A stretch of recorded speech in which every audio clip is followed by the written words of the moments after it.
غزوہ بدر کے فوراً بعد چونکہ مال غنیمت کی تقسیم کا ایشو تھا تو یہ صورت نازل ہوئی۔ اس صورت کے اندر غزوہ بدر کا پس منظر بھی ذکر ہوگا۔ غزوہ بدر کے دوران جو کچھ مسلمانوں کی ڈھارس اللہ تعالیٰ نے بندھائی فرشتوں کے ذریعے مدد کر کے، نبی علیہ السلام کی دعا کی برکت سے کس طرح کافروں کے اوپر رعب ڈالا، وہ سب کی سب چیزیں ڈسکس ہوں گی۔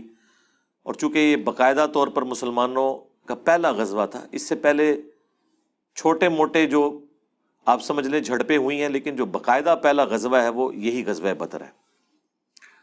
اور سب سے آخری بات جو اس میں ضروری ہے وہ یہ ہے کہ نبی علیہ السلام کی دعوت ٹھکرانے کے سبب کفار مکہ پر جو اللہ تعالیٰ کا عذاب ہے وہ قتال کی شکل میں نازل ہوا، اور اس کا ذکر بھی سورہ توبہ میں آ جائے گا کہ اللہ تعالیٰ اے مسلمانوں تمہاری تلواروں کے ذریعے انہیں عذاب دے گا۔ اگلے رسولوں کا جب انکار ہوتا تھا تو اللہ تعالیٰ کی طرف سے غیبی عذاب آ جایا کرتے تھے، کبھی چنگھاڑ کا عذاب، کبھی طوفان کا عذاب، کبھی آسمان سے پتھر برسنے کا عذاب، کبھی سمندر میں غرق کیے جانے کا عذاب۔ یہ الٹیمیٹلی ہوتا تھا ہر رسول کے کیس میں، اینڈ پہ اہل ایمان بچا لیے جاتے تھے اور پیغمبروں کی مخالفت کرنے والے تباہ و برباد کر دیے جاتے تھے۔ تو ہمارے نبی علیہ السلام نے بھی تو 23 سال دعوت دی، اس کا بھی اینڈ رزلٹ نکلنا تھا کہ آپ کے مخالفین تباہ و برباد کیے جاتے۔ لیکن نبی علیہ السلام کے کیس میں ایک مختلف چیز ہوئی کہ اللہ تعالیٰ نے جہاد اور قتال کی شکل میں کفار کے اوپر عذاب نازل کیا، اور غزوہ بدر اس کی پہلی قسط تھی، اور غزوہ حنین مشرکین عرب پہ آخری قسط تھی، اور غزوہ تبوک آپ سمجھ لیں رومن امپائر کے اوپر ایک عذاب کا کوڑا تھا۔ تھوڑی ان کی بے عزتی تھی کہ جنگ کے بغیر ہی وہ بھاگ گئے، 1.5 لاکھ کی فوج جو ہے وہ 30,000 کے لشکر کے پہنچنے سے پہلے ہی بارڈر چھوڑ کے بھاگی، پہلے بارڈر پہ آگے للکار رہے ہیں، اور جب نبی علیہ السلام نکلے ہیں تو دیکھیں کتنے گنا زیادہ، 4-5 گنا زیادہ فوج ہے اور وہ مقابلہ نہیں کر سکی۔ وہ کیسے لوگوں کو پتہ چل گیا تھا کہ اللہ کے پیغمبر ہیں صلی اللہ علیہ وآلہ وسلم، اور ہم ان کا مقابلہ نہیں کر سکیں گے۔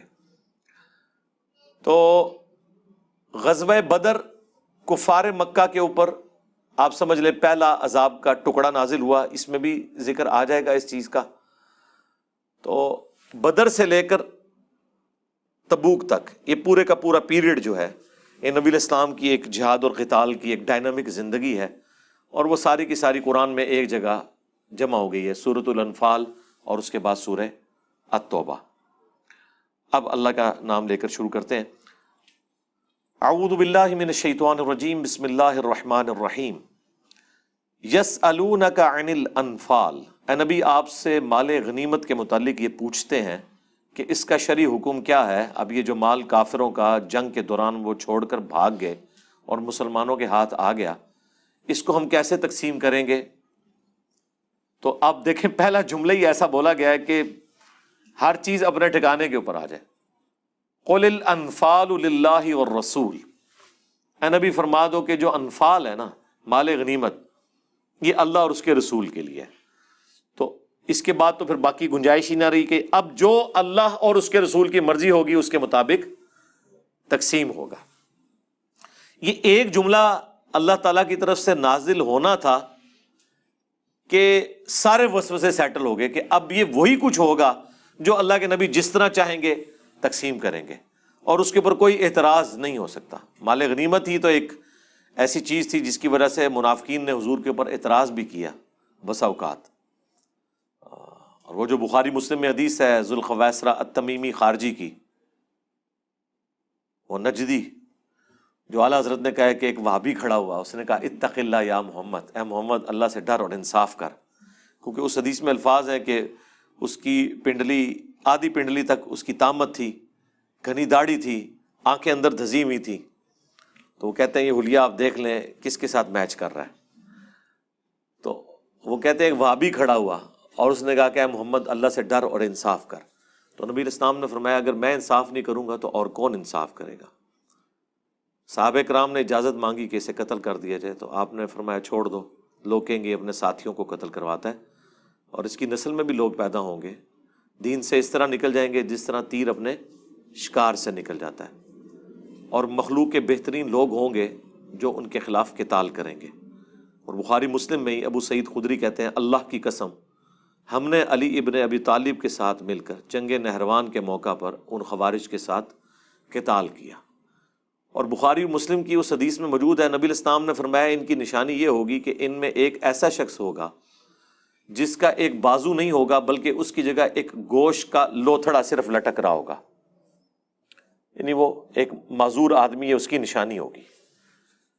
تو اب یہ جنگ نہروان کے موقع پر جب خارجیوں کی لاشیں رکھی ہوئی تھی تو مولا علی نے پھر فرمایا کہ اس بندے کی لاش کو تلاش کرو، کیونکہ صحابہ کرام تھوڑے غمگین بھی تھے کہ اتنے حاجی نمازی لوگ داڑھیوں والے. بخاری مسلم میں الفاظ ہیں کہ تم اپنی نمازوں کو حقیر جانو گے ان کے سامنے، اتنی لمبی وہ نمازیں پڑھیں گے. حضرت علی کو باقاعدہ پورے لیکچر دینے پڑے ہیں اس جنگ پہ آمادہ کرنے کے لیے، کیونکہ وہ جو آلموسٹ 6000 کے قریب لوگ تھے جن میں سے 4000 سنن نسائی الکبریٰ میں آتا ہے کہ حضرت ابن عباس کو جب مناظرے کے لیے بھیجا تو وہ تو طائب ہو گئے، 2000 آخری وقت تک اڑے رہے. وہ حضرت علی کے فوجی تھے، اہل ایمان میں سے تھے، بس بگڑ گئے. اور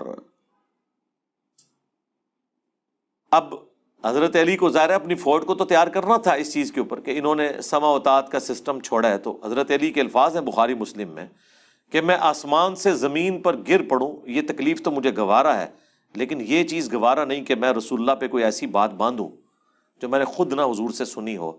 نبی علیہ السلام نے خوارج کے بارے میں یہ باتیں ارشاد فرمائی تھی. تو پھر ظاہر ہے لوگ پھر تسلی میں وقتی طور پر آ گئے. پھر بھی اب ظاہر ہے کہ مسلمانوں کے ہاتھوں مسلمان ہی قتل ہوئے تھے، لیکن خارجی مسلمان تھے وہ، تو دل افسردہ تھے مسلمانوں کے. تو بخاری مسلم میں آتے حضرت علی نے کہا کہ وہ لاش تلاش کرو اس بندے کی جس کے بارے میں حضور نے اس وقت، اب سینئر صحابہ کو پتا تھا کہ حضور نے بہت پہلے یہ بات فرمائی ہوئی تھی کہ اس طرح کا ایک بندہ ہوگا. تو وہ لاش ڈھونڈی کی، نہیں ملی. پھر سیدنا علی خود بنفس نفیس ان لاشوں کے پاس آئے کنویں میں جہاں پہ جمع کر کے ڈالی ہوئی تھی، ایک ایک لاش اٹھوائی. حضرت علی کو اتنا یقین تھا کہ وہ بندے کی لاش ان میں ملے گی، وہ بندہ ان میں شامل ہوگا. ٹھیک ہے. اور حضرت علی نے ان کو کہا کہ رسول اللہ نے ہمیں سچی خبر دی ہے، تم تلاش کرو، انہی میں وہ بندہ ملے گا.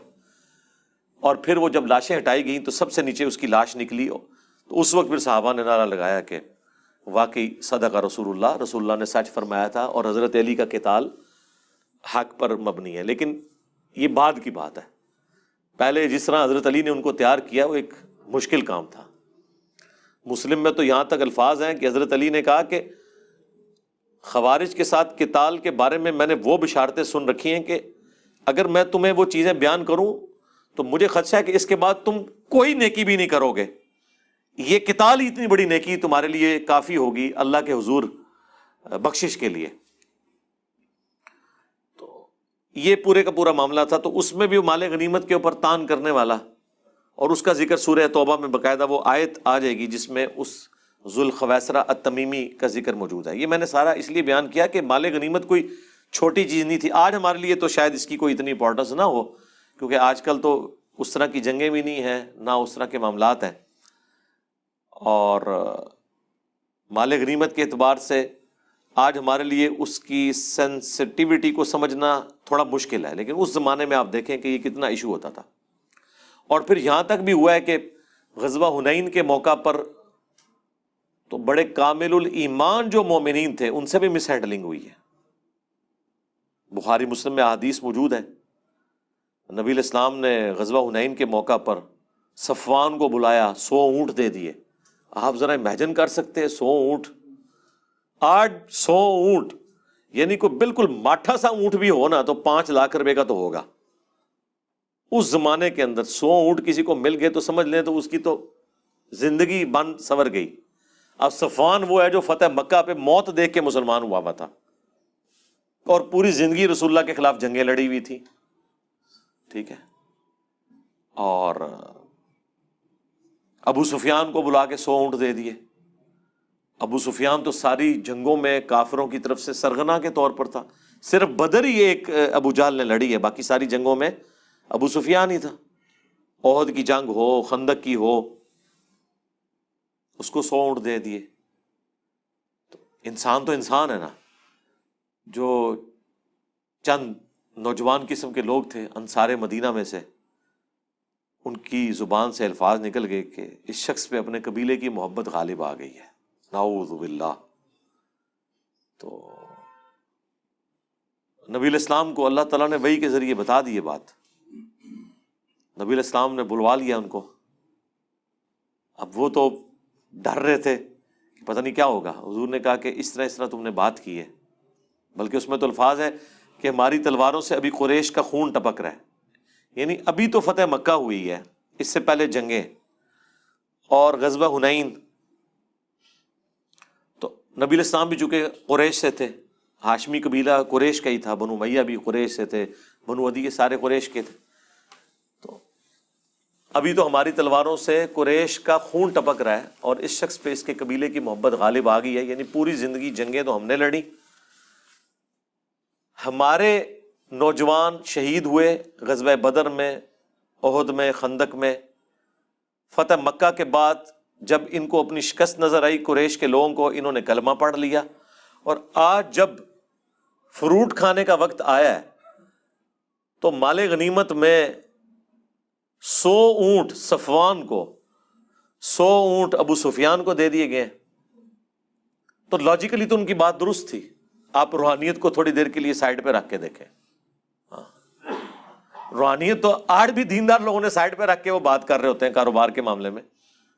وہاں تو ایک جینوئن چیز بھی تھی، ظاہر قربانیاں بھی تھیں، خالی ایسی بات تو نہیں تھی. تو نبی علیہ السلام نے بلا کے کہا کہ تم نے یہ بات کی. انہوں نے کہا ایسا ہی ہے. پھر سینئر لوگ بیچ میں پتہ ہے پڑ جاتے ہیں، جو سینئر اصحاب تھے انہوں نے کہا یا رسول اللہ یہ نوجوان ہیں، بس ان کی زبان کی تیزی ہے، نکل گئی ہے، آپ کو معاف کر دیں. نبی علیہ السلام نے دوسری بات نہیں کی. آپ نے فرمایا اللہ اور اس کا رسول تمہارا عذر قبول کرتے ہیں. اب دیکھیں یہ بہت بڑی بات تھی، کلمات کفر تھے، رسول اللہ کے اوپر ایسا تان کرنا. لیکن کسی حدیث میں نہیں آپ کو ملے گا کہ نبی علیہ السلام نے ان کو کہا کہ تجدید ایمان کرو، تمہاری بیویاں تمہارے نکاح سے نکل چکی ہیں، یہ ساری چیزیں. ایک بینیفٹ دیا کہ ٹھیک ہے، ایک جذبات میں کچھ جملے نکل گئے اور نبی علیہ السلام نے ان کا عذر قبول کر لیا. پھر آپ نے فرمایا کہ کیا تم اس پہ راضی نہیں ہو کہ یہ لوگ دنیا کا مال لے جائیں اور تم اللہ کے رسول کو لے جاؤ؟ ٹھیک ہے، خدا کی قسم پوری دنیا ایک گھاٹی میں چلے اور